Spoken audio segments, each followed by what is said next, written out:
Hi there, it's Nikki in the Enchanted Woodland. It's the 19th of February 2022 and we're just about to start the process of felling this tree.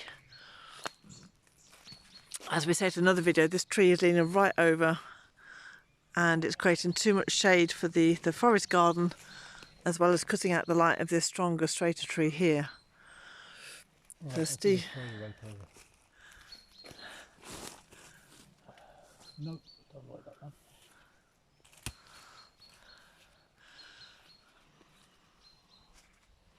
So Steve will talk about the process in a minute, what he's going to do. Okay, right, have another go. Oh, no. Not always easy throwing over for one branch. Because this tree, it's naturally leaning this way. Steve's going to cut it and explain in a minute, so it falls down by the side of this bramble, and he'll be using a rope to help pull it if it needs to. Yes. The only problem is on that branch, but that's not too much of a problem. I wonder if I can swing it in.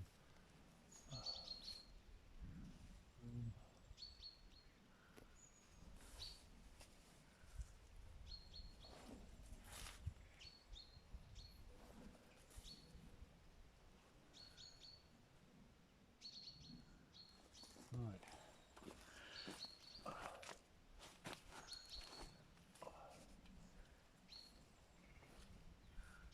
I think I'd be useless at this, throwing ropes into specific branches.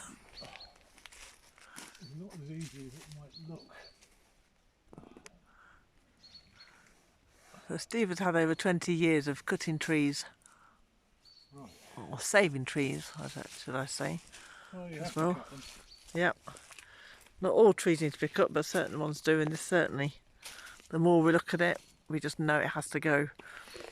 And obviously the trunk, we can use slices of the trunk for making footpaths, or, you know, it's a very, very good tree for using.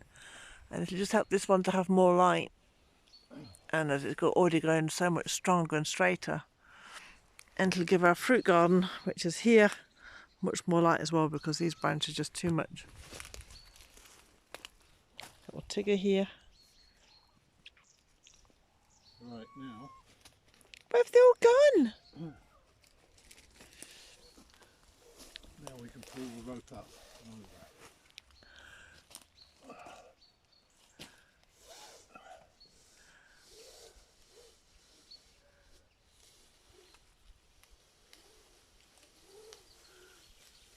So that's the rope he really wants. The other one was a guide rope just to get it over.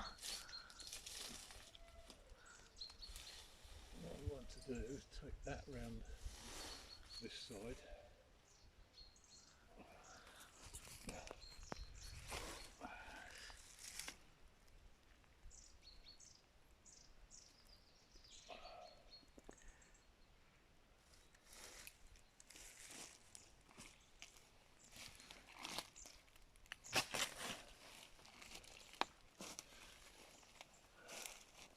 This may not be critical at all or crucial, but it's just a little safeguard, because not all trees react the same. They are, like us, quite individual.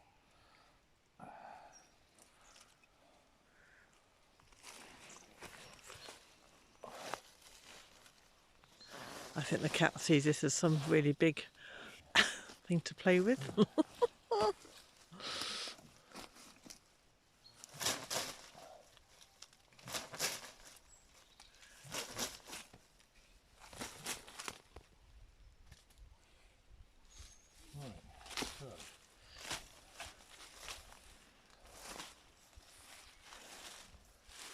Setting up to cut a tree can take so long. It really can. If you need to get it to do something very specific, you need a little bit of insurance. But as I said, you know, this tree naturally wants to go this way. We can see the weight of obviously the branches and, you know, the direction of its trunk. So we're going against what it really wants to do, because we wanted to get it where Steve is here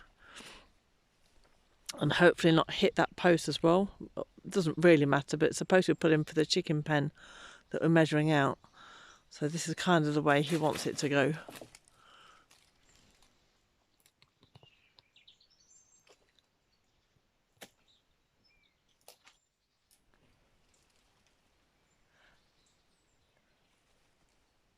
By the way, some people, a lot of can worry because a tree moves in the wind. You can see how this sways at the top. You really want to worry when a tree doesn't sway, because that's when it breaks and snaps. A tree naturally wavers like any plant. It means it's flexible. It needs to be able to move in the wind.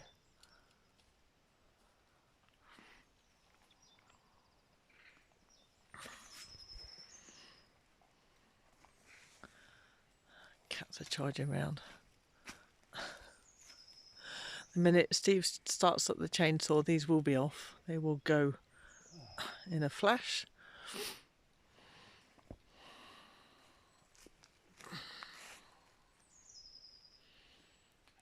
I think, well, this is the biggest tree we've cut down in the woodland here so far. Right, okay, I'll just do it, shall I? So can you just explain the cut? What I'm going to do, where you put the gob cut in determines the direction of the fell, or the planned direction. They don't always react the same, but hopefully this one will. It'll behave.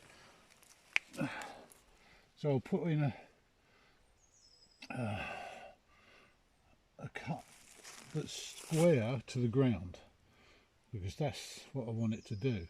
And then I'm going to come down and clean that cut up. So it's normally about 1/3 of the tree you want to cut in. So I want to go in about 4 inches on this one. And then above that, I may even come down at an angle, because what I want to do is to leave it thin on this side. There's a wedge, that is shaped. If you're just doing a straight fell, it'll be even, so you go through and then just tickle it until the tree goes. With this one, I'm going to leave it very lean on this side, thick on that side. That'll hold the tree. It'll make it go where I want it to, hopefully. So that's the process. That's what we're planning for. So yeah, I'll start the sawing. So I'm just a little bit tearful right now because I've just said thank you for the tree, for its sacrifice, and for what it's done for us. And it all seems to be really tearful.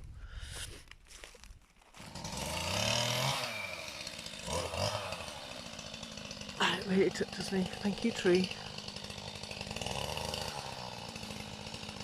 This tree we will use in parts of the woodland anyway.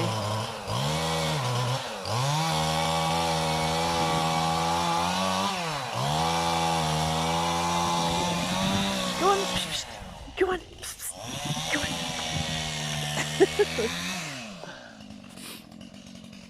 Oh. Yeah, I've never, like, since I was a little girl, I used to cry when people chop down trees, and this is, you know, it's not a young tree.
So that's what I call the gob cut, and here I want to be coming about 3 inches above because I want a good strong hinge, but I don't want to come any further than say that piece there, and leave it as thin as I can on that side, but still leaving a hinge.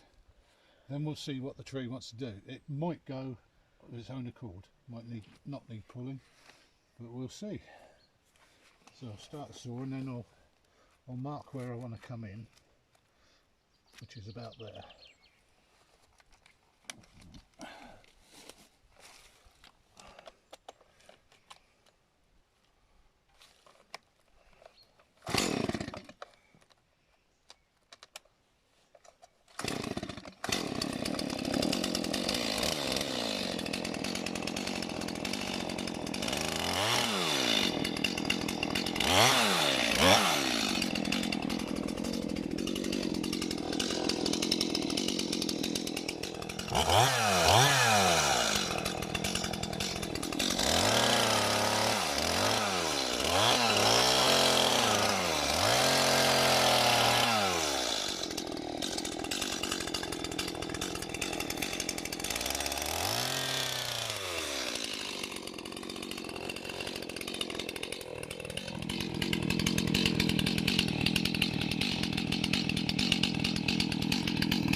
Going.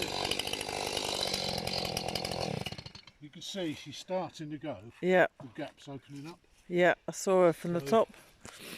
I don't know, I'm just going to check. Yeah, that's fine. I think I'll give her a pull now. Yeah, because she was wanting to go nearer towards the bramble. Right. No, we do not walk under the tree at this point. No. It's a very fragile moment.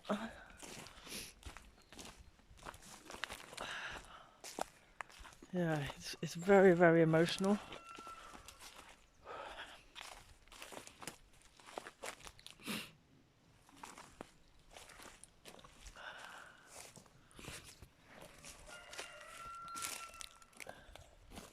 Remembering all the time that oak is very, very strong.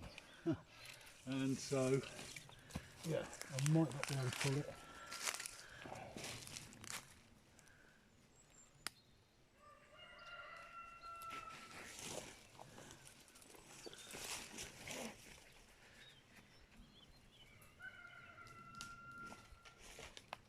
Right, she's going.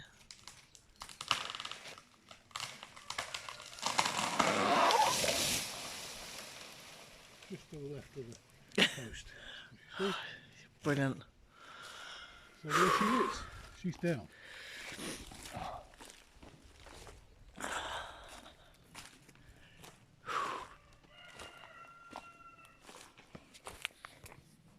Thank you, tree. Thank you for everything you've done for us. Thank you for your sacrifice.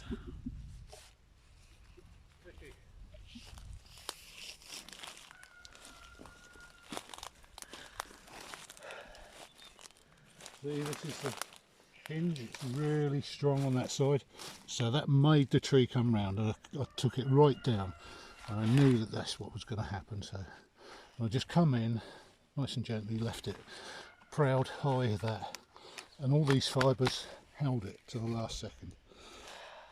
So now the hard part, logging it all up. Right. And there we go, the felling of an oak tree.